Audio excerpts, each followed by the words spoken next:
10 tips to get the most out of your ultrasonic cleaner for watch restoration, jewelry, and more. I'm Mike and I restore vintage watches. With all of the history that comes with a vintage watch, so does a long legacy of dirt and grime. In this video, I'll share my tips for using an ultrasonic to clean watch cases, bracelets, and other yucky bits. Many of these tips will work equally well if you're cleaning jewelry or any water-safe mechanical part. If you have your own methods that you'd like to share, please leave them in the comments section below so we can all benefit from them. I'm going to show you the two types of ultrasonic cleaners that I use and discuss the accessories and supplies that make the job easier and more efficient. I'm making the focus of this video on low-cost tools and methods. I'm not sponsored by any of the big watchmaking supply houses, but I am including a list of everything I've purchased and recommend, along with my Amazon associate links. I make a small commission if you purchase through these links, but I encourage you to comparison shop to make sure you're getting the products and pricing that are right for your needs. An important disclaimer. While in theory you could use these techniques to clean the fine parts of a watch movement, for that I recommend a different process that uses commercial watch cleaning solutions. I have another video demonstrating what's called the 3-jar method of cleaning watch parts, and I'll put a link in the description. First, the basics. Ultrasonic cleaners use vibrations to create bubbles in a liquid that dissolves and scrubs dirt off of the parts you are washing. Before anything goes into my ultrasonic cleaner, I try to remove any surface grime that I can so the ultrasonic cleaner will be most efficient, and I'll show you a few easy ways to do this. I use my ultrasonic cleaner with tap water and easily obtainable affordable detergents. When the parts come out of the bath, they need to be rinsed, and I'll show you several alternatives based on what you're washing. The parts should then be thoroughly dried to avoid water spotting, mineral staining, and rust, and I'll show you my process. When I started in watchmaking, I bought this small ultrasonic cleaner. It has a plastic parts basket and an attached lid, and it turns on with a single button that runs a 3-minute cleaning cycle. It's relatively inexpensive, easy to use, and easy to clean. Because of the small size, I just carry it over to my laundry sink to dump it and wipe it clean when I'm done. With this cleaner and most ultrasonic models, you need to take care not to submerge or get water on the electronics. This model holds about 20 fluid ounces and costs around $40 US. My next purchase was this larger 3-liter or 102 fluid ounce ultrasonic cleaner, which I paid about $100 for, but I've seen for as low as $75. In addition to it holding 5 times the amount of liquid, it's also a heated tank and you could set the duration of the cleaning cycle. The larger size lets me set smaller jars inside it, allowing me to clean my delicate watch parts with the 3-jar method like I mentioned earlier. I have since bought a dedicated watch cleaning machine that I now use for my fine watch parts, so I'm using this ultrasonic for case parts and other industrial cleaning tasks, as you will see in this video. Tip number 1. Hot water cleans better. Whether or not your ultrasonic cleaner has a heater, you can significantly improve the efficiency by using hot water. I use tap water in my cleaners, and my home's water heater is set to about 120 degrees Fahrenheit or about 49 degrees Celsius, which is hot enough to improve cleaning efficiency, but not hot enough to burn you. Even though the water cools off pretty quickly in my small, unheated cleaner, the initial heat is enough to melt oils and grease, especially when combined with some of the detergents that I'll discuss in a minute. I also start with hot water in my heated cleaner to speed things up.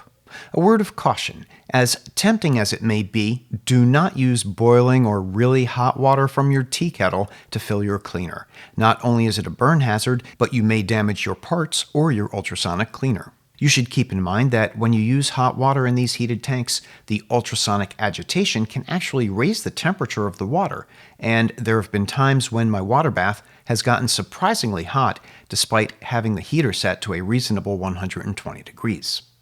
I also use these heat-resistant and rust-proof tweezers to help me retrieve parts from the heated solution. As long as we are talking about safety, I also recommend running your ultrasonic cleaner with the lid closed. Not only will it retain the heat better, but it also keeps the dirty atomized water solution out of the air to make it less likely that you'll be breathing it. I'm sure you'll be tempted to peek into the cleaner while it's running from time to time to check on progress, and I wouldn't worry about that kind of exposure. But why breathe the vapor if you don't have to? Our home water goes through a water softener, so minerals are not too much of a problem.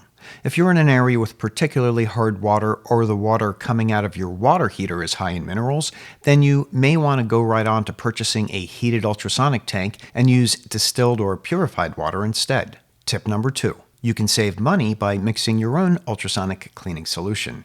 There are many commercially available concentrated ultrasonic cleaning solutions that you can add to your water. Companies like Elma make a dizzying selection of ultrasonic cleaning chemicals for your highly specific uses, and you can pay a high price for it. This video is about cleaning watch cases, bracelets, and other fairly durable parts, so my needs, like my budget, are modest, and I've come up with a simple recipe based on 4 years of experimenting. I use about an ounce of concentrated simple green grease cutter and a small squeeze of dish soap, or less if I'm using my small cleaner. I've pre-mixed this solution in a smaller bottle to make it easier to handle. I'm currently using Dawn dish soap, but Palmolive or any other brand will probably work fine. Tip 3. Your results will be better if you pre-clean your parts. For larger parts, I start by scraping off as much gunk as I can using a piece of pegwood or any soft, pointy stick. Look at that. It had a baby. After getting off anything crumbly, I will bring those bigger parts to the laundry sink and give them a scrub with warm water, dish soap, and an old toothbrush or fingernail brush. If there is stubborn grease on the parts, then I sometimes follow up with a solvent like naphtha, denatured alcohol, or isopropyl alcohol, and a cleaning swab. Even if the pre-cleaning looks like I've gotten these parts squeaky clean, I still like to run them through the ultrasonic to make sure I'm getting all of the muck out of the nooks and crannies. For smaller parts like winding crowns and stems or screws, I will pre-clean in a small tray with either soapy water or one of the solvents I previously mentioned. I also use these fiberglass brush pens to scour stubborn dirt or remove light rust. They'll then get rinsed in water before being washed in the ultrasonic. With your parts pre-cleaned, let's take a look at some of the options for putting them in the ultrasonic. All cleaners come with some sort of basket that lets you lower things into the cleaner and then remove them. It might seem tempting to throw everything in like a clothes washing machine, but there are several practical reasons why you probably don't want to do this. For one, since ultrasonics clean with vibrations, parts touching might rub and damage each other. While I don't mechanically separate all the parts, I do try to spread them out and give them space of their own. In my larger cleaner with the metal basket, I don't like to put objects in it with the pretty side touching the metal basket for fear of scratches where they make contact. Tip number 4. Use smaller containers within your cleaner. I have a small collection of glass jars, plastic containers, and metal strainers that I use in my cleaners to protect smaller parts and keep them from getting lost or falling through the grate, and to separate them from larger parts. These smaller containers also help remove the parts for rinsing, especially when the water turns murky from the dirt and you can't always see to the bottom. Sometimes I use the plastic and glass jars to separate really dirty parts from not so dirty parts. This strainer basket was too tall to close the lid, so I cut the top handle and bent it down into this shape, and now it fits into the cleaner with the lid on. If you're into restoring old watches, then you've surely come across these expandable watch bracelets, or Twist-A-Flex bands, which are nasty repositories for years of grime. These things get so dirty that I don't even want the wash water touching more delicate parts like my winding stems. Here's a technique that kills two birds with one stone. I like to turn these bracelets inside out and secure them into a loop with a small piece of stainless steel wire. The band is then stretched over the outside of a glass jar or plastic container, opening up the links so the detergent and the bubbles can do a better job. A secondary benefit is that this creates a separate well inside the container where I can clean parts in their own water. Oh, I hope the camera can see that. That's beautiful. If the expansion bracelets are pretty clean to begin with, I still like to wire them into a loop or leave them attached to the case and stretch them around my small parts basket, which exposes in between the links. A basic concept in ultrasonic cleaning is that you want the bubbles to be able to form evenly around all of the parts being cleaned.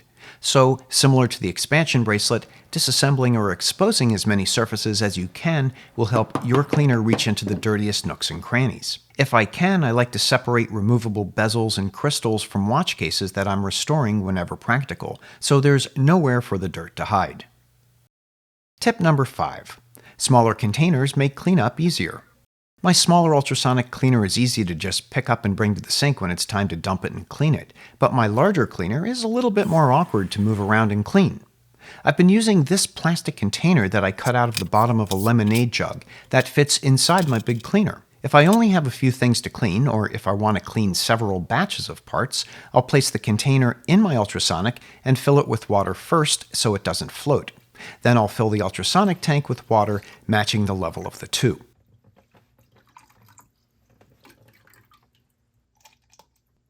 Then I'll add my parts and cleanser just to the container. After my parts are clean, I can remove the container with the dirty solution, easily rinse it out at the sink, and then repeat the process without having to refill and reheat the larger tank. Speaking of repurposed containers, here's a simple idea for filling your tank with water. I've made a mark in this bottle that indicates exactly the amount required to fill my big ultrasonic up to the maximum water line. I fill the bottle with hot water at my sink and then precision pour into my ultrasonic tank, allowing me to fill any smaller containers if I'm using them and precisely controlling the amount of water I'm using for the task at hand. Tip number 6, don't overclean.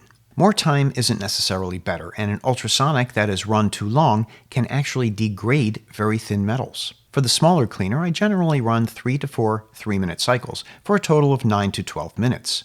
On the bigger cleaner, I can set the total runtime and walk away while it does its thing.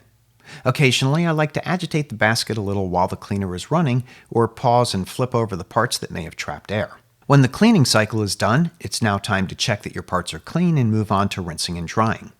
This is the part of the process where it's helpful to have some hand towels or paper towels nearby. When you lift the basket out of the cleaner, I recommend placing it on a towel to catch the initial runoff. If you're using a container within your cleaner, then for now just lift it out and set it on the towel. I've been keeping my ultrasonic accessories in this plastic storage box, and I recently realized that it makes a good portable tub for taking soapy parts to the sink for rinsing. Tip number 7. Use a quick rinse to examine your parts. There's nothing worse than rinsing and drying your parts, emptying your ultrasonic cleaner, and seeing that some of the parts are still dirty. Sometimes the water gets murky and you can't clearly see if all the parts are clean. The plastic shoebox I showed you in the last section also works well as a temporary rinsing tub. Just lift your basket out of the cleaner and give it a few dunks in warm, clear water. Then set the basket down on your towel and you can have a closer look at your parts. If the entire batch needs more time, just set it back into the ultrasonic and run another cycle. If a few of the parts require mechanical intervention with a brush or pegwood, then do what you have to and put it back in the cleaner to finish the job. Tip number 8. Get yourself a dedicated fine mesh rinsing basket. All of my case parts get rinsed at the laundry sink. I should probably have a strainer at the bottom of the sink, but I don't. Instead, I rely on transferring everything that needs rinsing into this mesh basket that has clips to attach to the side of the sink. For larger parts, I remove them and rinse them by hand under warm running water, and place them on a clean piece of paper towel or microfiber towel on a flat surface nearby. For me, that's the lid of my washing machine. If I have smaller, loose parts like bracelet links or clasps and winding stems and crowns, then I leave them in the basket for the rinse. You can also rinse any tiny parts that are in smaller baskets this way. After rinsing, I place the entire basket on the towel. I don't dump these smaller containers out until I'm back at my work area, where I have better lighting and less chance of losing a part if it tries to run away or wants to go down the drain. I recently had a mishap where I cleaned a batch of ladies' watches and tried rinsing them en masse in the metal ultrasonic basket. What I didn't realize at the time was that the heat and the bubbles softened the glue holding one of the watch crystals, and because it was so small, it fell through the basket when I was rinsing. Fortunately, I discovered that I had an escaped part when I was drying everything. Is it in there? And after half an hour of checking everywhere I could think of, I took a closer look at the sink. Found it. It was in the sink. The crystal was stuck with surface tension to the bottom of the sink, and it had camouflaged itself to look like a water bubble. So even when my parts look borderline too big to fall through my basket, I always like placing them in the mesh strainer for rinsing just to be safe. Tip number 9. Use a rinse agent. Some parts, like stainless steel watch bracelets, can be rinsed at the sink and blotted dry in a microfiber towel, and they'll likely not show any signs of minerals in your tap water. But glossy parts, like glass and plastic watch crystals, watch bezels, and jewelry with gemstones, might require a quick dunk in distilled water if you're seeing any sign of spotting. And if you want to go one step further, I sometimes do a dunk in 99.9% pure isopropyl alcohol, which can loosen any remaining debris and has the added value of expelling residual water from any part that may be prone to rust or corrosion from being in the water bath. When I'm satisfied that all of my parts are clean, I like to blot them dry on a small microfiber towel.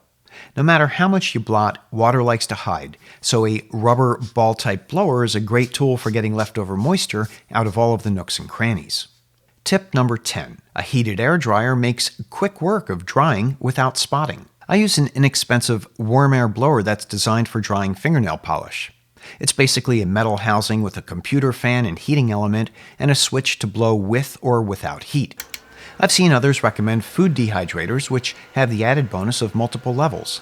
But my dryer takes up very little desk space and dries parts in a matter of minutes, flipping them once in the middle of the cycle. For added airflow, I've constructed a low platform out of an embroidery hoop and some window screen that lets both sides of the part get touched by the warm wind for even drying. So there you have it, my 10 tips for getting the best results using an ultrasonic cleaner with a focus on convenience and affordability. As I mentioned at the top of the video, you can find a list of many of the products I use by clicking more in the description. And if you want to clean more delicate watch movement parts, check out my video using commercial watch cleaning solutions and the 3-jar method, link below. Is there a tip or technique that you use that I didn't cover? Please share it in the comments below. Also, please take a moment to give this video a like, and if you're new, then please subscribe for more watchmaking adventures. It really helps the channel reach more people, and I appreciate having you along for the journey.